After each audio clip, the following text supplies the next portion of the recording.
RTV app వార్తల్ని క్షణాల్లో చదివే అవకాశం ఉంటుంది. ఒక న్యూస్ పేపర్, ఒక టెలివిజన్ ఛానల్ మీ చేతుల్లో ఎప్పుడూ ఉంటాయి. ప్రధానంగా ఒక 4-5 జంక్షన్లు ఉన్నాయి. అనేక గ్రామాల నుంచి బైపాస్ రోడ్డు నుండి టౌన్ కు రావడం అనేది జరుగుతూ ఉన్నది. ప్రతిరోజు కూడా ఏదో ఒక ప్రమాదం జరుగుతుంది. ప్రతి నెల 3-4 చనిపోవడం కూడా జరుగుతూ ఉంది. కాళ్ళు చేతులు పోగొట్టుకున్న వాళ్ళు కూడా చాలా మంది మనం చూస్తూ ఉన్నాం. అయితే ఈ ప్రమాదాలను అరికట్టడానికి ఫ్లైఓవర్ బ్రిడ్జీలు మంజూరు చేయాలని చెప్పేసి ప్రభుత్వం మీద, అధికారుల మీద ఒత్తిడి చేసిన ఫలితంగా మంజూరైనాయని చెప్పారు. 2 మాసాల క్రితం మరి ఆర్ఎండ్బీ మినిస్టరు, ఇక్కడ ఉన్న స్థానిక ఎమ్మెల్యే, పార్లమెంట్ సభ్యులు అందరూ కలిసి వచ్చేయిందనంటే 4 ఫ్లైఓవర్ బ్రిడ్జీలు మంజూరైనాయి. తొందరగా వీటిని నిర్మాణం పూర్తి చేస్తాం, యాక్సిడెంట్స్ జరగకుండా అమలు చేస్తామని చెప్పారు. కానీ ఇప్పటి వరకు వాళ్ళు పని మొదలు పెట్టలేదు.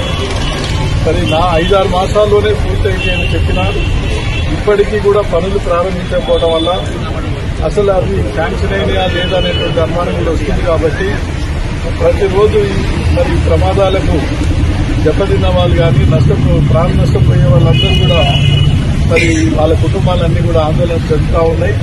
దీనికి ప్రభుత్వమే బాధ్యత వహించాలి. ఈ యాక్సిడెంట్ జరిగి చనిపోతే దానికి ప్రభుత్వం యొక్క నిర్లక్ష్యం, ప్రభుత్వం పాపం తప్ప ఇంకోటి కాదు. అందుకొరకే ఇప్పటికైనా ఈ శాంక్షన్ అయినటువంటి ఈ ఫ్లైఓవర్ బ్రిడ్జీలు వెంటనే ప్రారంభించాలి. తర్వాత ఇంకొకటి కొత్తగా శాంక్షన్ చేయవలసినటువంటి అవసరం ఉంది.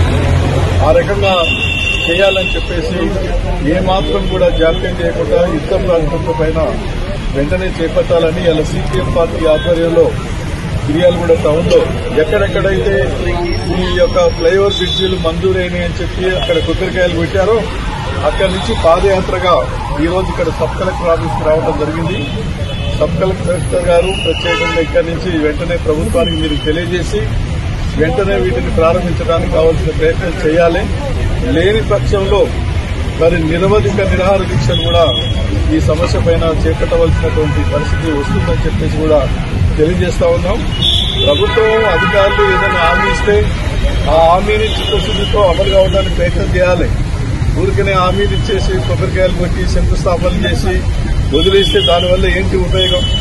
కాబట్టి ఏంటంటే ఇప్పటికైనా కాస్త వెంటనే స్పందించి మరి ఆ శాంక్షన్ అయినటువంటి పనులు ప్రారంభించాలి. శాంక్షన్ కానీ కూడా ఇంకోటి మంజూరు చేయాలని చెప్పి ఇలా సిపిఎం పార్టీగా ప్రభుత్వాన్ని ఈ మిర్యాలగూడ ప్రాంత ప్రజల తరఫున డిమాండ్ చేస్తాం. మరిన్ని వీడియోస్ కోసం ఛానల్ ని సబ్స్క్రైబ్ చేయండి. లేటెస్ట్ అప్డేట్స్ కోసం వాట్సాప్ ఛానల్ ని ఫాలో చేయండి. అండ్ లింక్ డిస్క్రిప్షన్ లో ఉంది.